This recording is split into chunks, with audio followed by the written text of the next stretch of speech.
Demi nama Bapa dan Putra dan Roh Kudus. Amin. Maria diberi kabar oleh malaikat Tuhan bahwa ia akan mengandung dari Roh Kudus. Salam Maria, penuh rahmat, Tuhan sertamu. Terpujilah engkau di antara wanita, dan terpujilah buah tubuhmu Yesus. Santa Maria Bunda Allah, doakanlah kami yang berdosa ini, sekarang dan waktu kami mati. Amin. Aku ini hamba Tuhan, terjadilah padaku menurut perkataanmu. Salam Maria, penuh rahmat, Tuhan sertamu. Terpujilah engkau di antara wanita, dan terpujilah buah tubuhmu Yesus.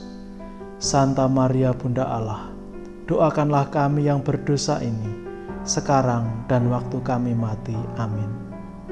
Sabda sudah menjadi daging dan tinggal di antara kita. Salam Maria, penuh rahmat, Tuhan sertamu. Terpujilah engkau di antara wanita, dan terpujilah buah tubuhmu Yesus.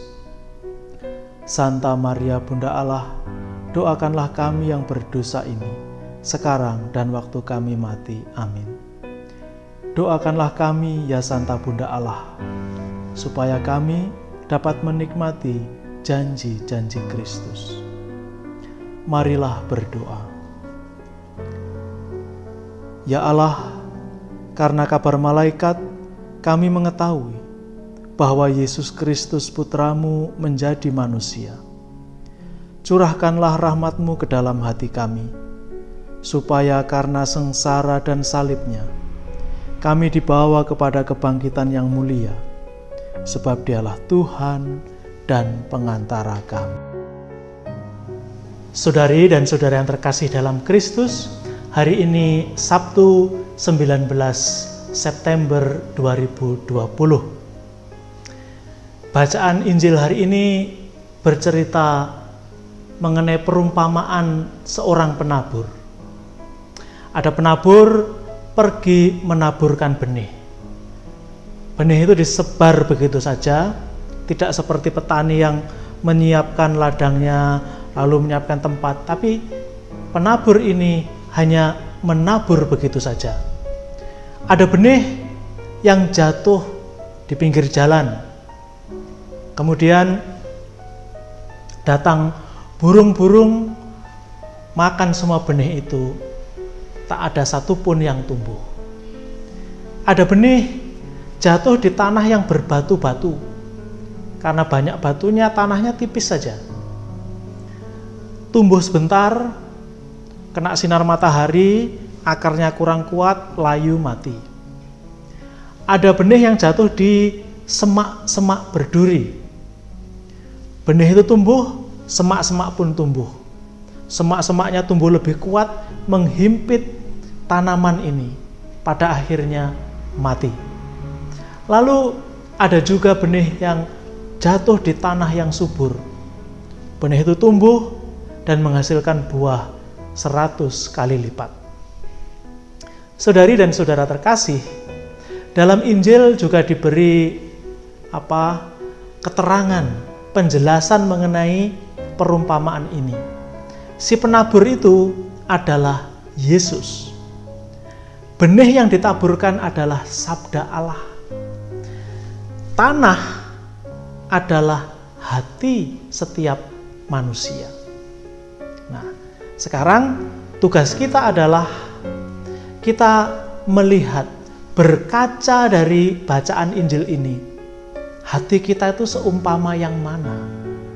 Apakah seumpama tanah di pinggir jalan yang tidak bisa membuat benih itu tumbuh karena terlebih dulu direnggut oleh kuasa kegelapan? Atau hati kita seperti tanah di bebatuan, tipis saja, bisa menumbuhkan sabda itu, tetapi cepat mati? Atau tanah hati kita seperti tanah yang ada di semak-semak. Ada banyak tanaman liar di sana yang menghimpit sabda itu sehingga tidak mampu berkembang dan berbuah. Atau hati kita seumpama tanah subur. Saudari dan saudara terkasih, kita punya pengalaman yang hampir sama. Setiap orang memiliki pengalaman yang hampir sama. Pengalaman lelah, pengalaman capek, pengalaman sakit, pengalaman gembira, pengalaman dikuatkan, pengalaman sukacita. Itu semua hadir karena kita manusia hidup itu mengalami itu semua. Hati kita itu juga seperti itu. Ada kalanya kering sekali. Tidak mampu menerima apapun juga. Ada kalanya begitu lelah, begitu capek. Seperti tanah di bebatuan. Banyak himpitan, banyak tekanan, banyak persoalan. Nah, pesannya yang bisa kita ambil dari bacaan ini adalah bagaimana kita mengolah hati kita itu agar menjadi tanah yang subur.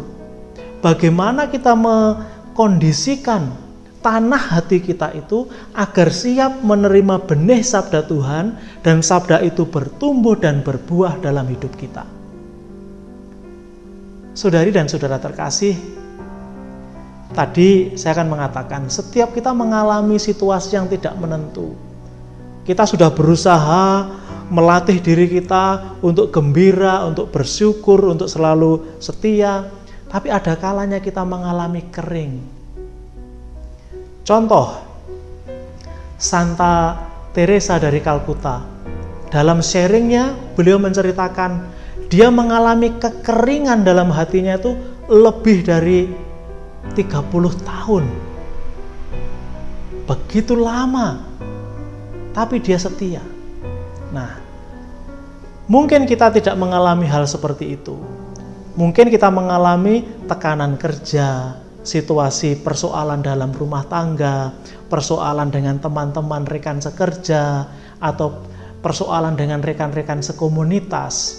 Itu seperti semak-semak yang menghimpit, yang menekan. Lalu bagaimana kita bisa keluar dari situasi ini? Bagaimana kita bisa membersihkan bebatuan itu dan memberi tambahan tanah sehingga benih yang jatuh di sana bisa tumbuh? Bagaimana kita membersihkan semak-semak dalam hati kita sehingga tidak ada lagi belukar yang menekan benih sabda yang mulai tumbuh?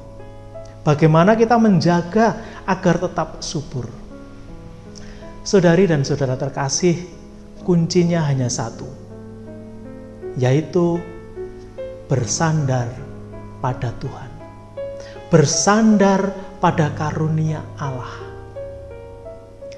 Pada awal Injil, para murid bertanya kepada Yesus, "Guru, mengapa engkau menceritakan ini semua kepada kami begitu jelas, tapi kepada orang lain itu dengan perumpamaan?" Lalu Yesus mengatakan bahwa kepadamu telah dianugerahkan karunia pengetahuan dan pengertian. Sedangkan kepada yang lain belum tentu. Maka Yesus mengajar dengan perumpamaan agar orang-orang yang tidak menerima rahmat pengetahuan dan pengertian itu toh juga bisa mengerti pada akhirnya dengan gambaran-gambaran sederhana. Nah, sekarang kita kembali ke pokok bahasan. Bagaimana kita mengolah tanah hati kita ini agar tetap subur?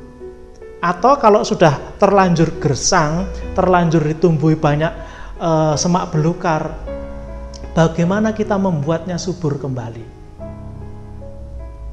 Tadi saya mengatakan kuncinya satu, bersandar pada rahmat Allah. Kita menyiapkan, tugas kita adalah menyiapkan lahan itu. Sedapat mungkin lahan itu tetap terjaga. Maka kalau saudari dan saudara masih ingat kemarin saya berkata, mari kita melatih diri kita. Latihan yang membuat kita begitu mahir, begitu ahli dalam bidang yang kita latih. Kalau kita berlatih bersyukur, kita akan ahli di bidang bersyukur. Sekarang mungkin lebih jelas situasinya. Mari kita melatih diri kita untuk setia, menjaga hati agar tetap bersih, jangan sampai ada tanaman-tanaman liar. Menjaganya dengan banyak cara. Merenungkan sabda Tuhan. Kebetulan bulan September ini bulan Kitab Suci Nasional. Kita diingatkan.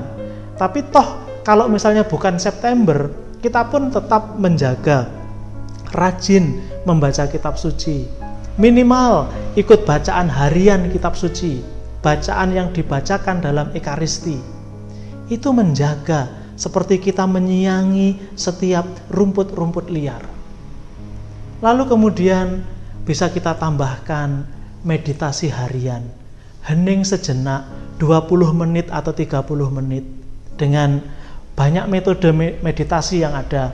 Doa Yesus, meditasi Kristiani, meditasi apapun yang diajarkan gereja, kita bisa pilih untuk membantu kita. Atau hanya sekedar membaca kitab suci, merenungkannya dengan metode Lectio Divina, mencari satu ayat atau satu frasa atau satu kata, kemudian mengulang dalam hati, menanam dalam hati agar bisa tumbuh. Itu seperti menjaga tanah kita tetap subur, memberi pupuk, memberi air yang cukup.